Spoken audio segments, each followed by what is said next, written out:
ગુજરાતના 15 જિલ્લાઓમાં આવતીકાલે વાગશે મોક ડ્રીલ સાયરન. કલેક્ટરની અધ્યક્ષતામાં આવતી બાબતે યોજાઈ મહત્વની મીટિંગ. બેઠકમાં એસએમસી કમિશનર, પોલીસ કમિશનર સહિત જિલ્લા એસપી રહ્યા ઉપસ્થિત. હવાઈ હુમલા, બિલ્ડિંગ ધરાશયી, આગની ઘટના જેવી બાબતો પર થશે મોક ડ્રીલ. 4 થી 7 વાગ્યા સુધી મોક ડ્રીલ થશે. 7:30 વાગે ક્રેશ બ્લેકઆઉટ કરાશે. 7:30 થી 8 વાગ્યા સુધી લાઇટો બંધ કરવામાં આવશે. સમગ્ર સુરતની લાઇટો બંધ રહેશે. કોર્પોરેશન તથા તંત્ર દ્વારા અડધો કલાક સ્ટ્રીટ લાઇટ, હોર્ડિંગ્સ લાઇટ બંધ કરવામાં આવશે. ઇમરજન્સી સેવાઓની લાઇટો ચાલુ રહેશે. જનતાને સરકારના આ નિર્ણયમાં સહયોગ આપવા અપીલ.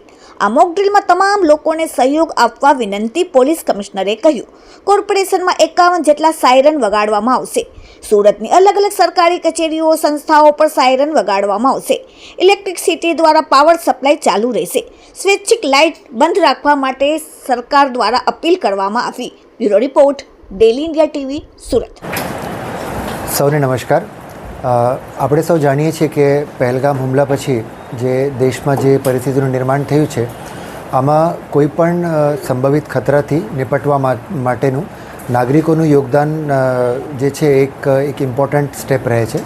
આના અનુસંધાને આજે ગુજરાત રાજ્યના માનનીય મુખ્યમંત્રીશ્રી અને ગૃહ રાજ્યમંત્રીશ્રીએ આજે બધા અધિકારીઓ સાથે એક વિડીયો કોન્ફરન્સ યોજી હતી અને ગવર્મેન્ટ ઓફ ઇન્ડિયાની સૂચના અનુસાર આપણે આવતીકાલે સાંજે 4 થી 8 વાગ્યા સુધીમાં એક મોક ડ્રીલનું આયોજન કરવામાં આવ્યું છે.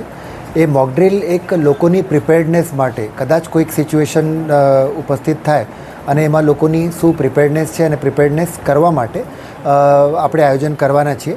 સૌથી પહેલાં તો હું આપ મીડિયાના માધ્યમથી બધાને એ કહેવા માગું છું કે એમાં કોઈએ પેનિક થવાની કોઈ જરૂરિયાત નથી અને આ મોક ડ્રીલના 2 થી 3 કમ્પોનન્ટ્સ છે. એ કમ્પોનન્ટ્સ હું જણાવવા માગું છું કે 4 થી 8 વાગ્યા સુધી ચાલનારી મોક ડ્રીલમાં આપણે એક પ્રિપરેશન ફેઝ પછી 5 વાગે દરેક જગ્યા ઉપર જેટલા પણ આપણી પાસે સાયરન્સ અવેલેબલ છે, સાયરનના માધ્યમથી આપણે એક સાયરન વગાડશું મેક્સિમમ જગ્યા ઉપર, એટલે એક ડેન્જર વોર્નિંગના ભાગરૂપે.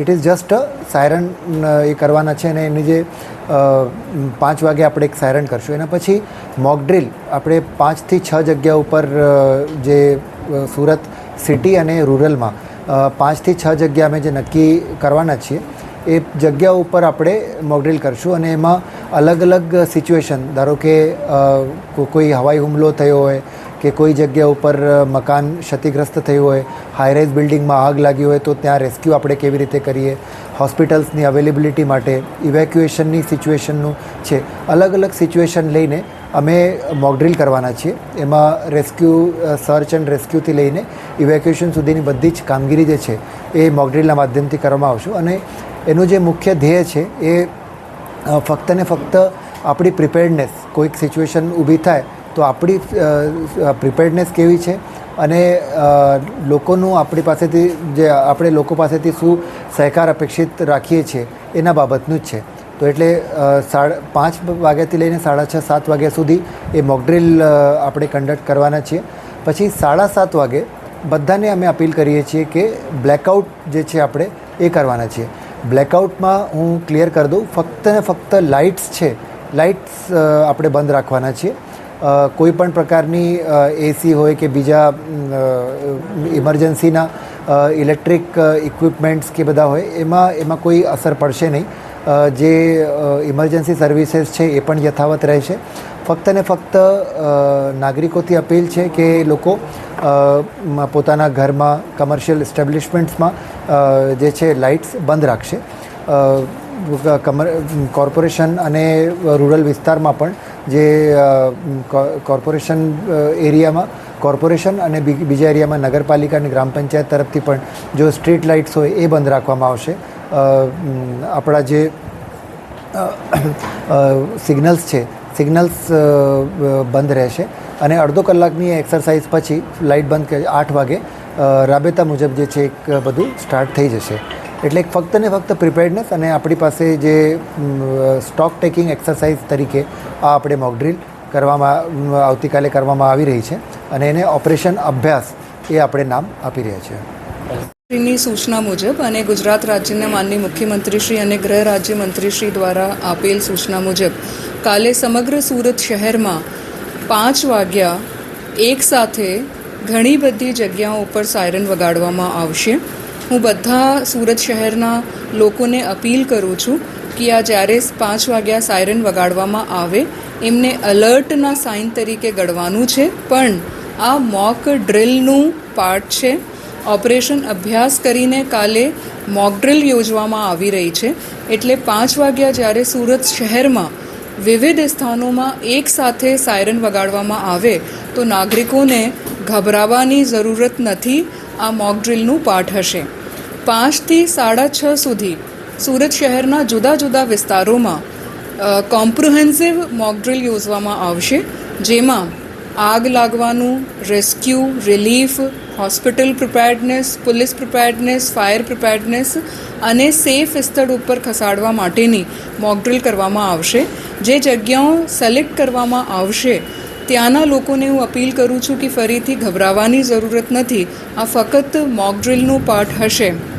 અને ખાસ અગત્યનું છે કે 7:30 વાગ્યા સમગ્ર સુરત શહેરમાં બ્લેકઆઉટ કરવામાં આવશે. આમાં તમામ સ્ટ્રીટ લાઇટ બંધ કરવામાં આવશે. બધા હોર્ડિંગ્સ, ટ્રાફિક સિગ્નલ્સ, જેટલા પણ એલઈડી સમગ્ર સુરત શહેરમાં લાગ્યા છે એ તમામને બંધ કરવામાં આવશે. સુરત શહેરના તમામ ઓફિસીસ, હોસ્પિટલ્સમાં આઈસીયુ વગેરે અગત્યના છોડીને બાકી જ્યાં પણ જરૂર જણાય ત્યાં schools, coaching classes, sports સ્ટેડિયમ્સ, community holes, grounds, બધા જ ઘરો, ઓફિસીસ, ઇન્ડસ્ટ્રીયલ એરિયામાં બધી જ જગ્યાઓ ઉપર ઇલેક્ટ્રિસિટી બંધ કરવામાં આવશે. આ ઇલેક્ટ્રિસિટી જો છે ફક્ત અને ફક્ત લાઇટ માટેનું છે.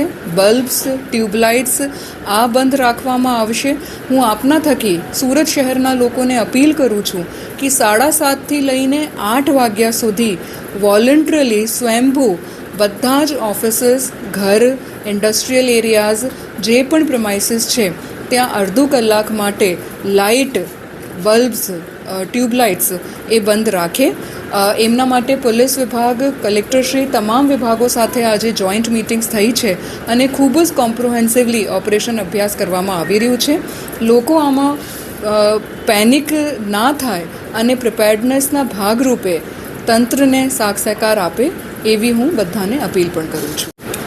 જે રીતે કલેક્ટરશ્રી તરફથી અને મ્યુનિસિપલ કમિશનર શ્રી તરફથી આ બધા સાથે માહિતી શેર કરવામાં આવી, તો આવતીકાલે જો જ્યાં સુરત શહેરમાં અલગ અલગ જગ્યાઓ ઉપર જ્યારે સાયરન વાગશે એના પછી જો મોક ડ્રિલના મારફતથી કેવી રીતે જો રેસ્ક્યુ અને ઇવેક્યુએશન કરી શકાય એની એક્સરસાઇઝ થશે.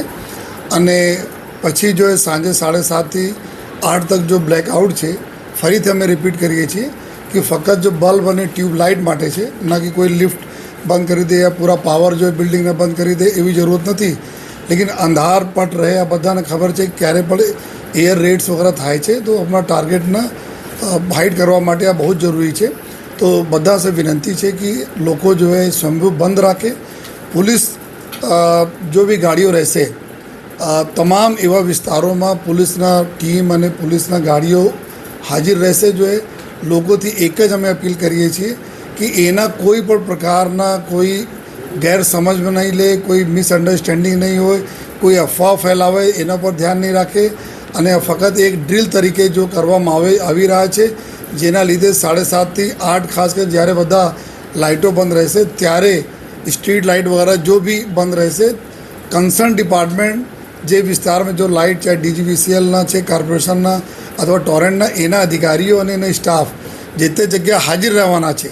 તાત્કાલિક જો એ 8 વાગે બધા રિસ્ટોર થઈ જવાના છે. તો મારી રિક્વેસ્ટ છે કે કોઈ પણ પ્રકારના કોઈ અફવા પર ધ્યાન નહીં આપે.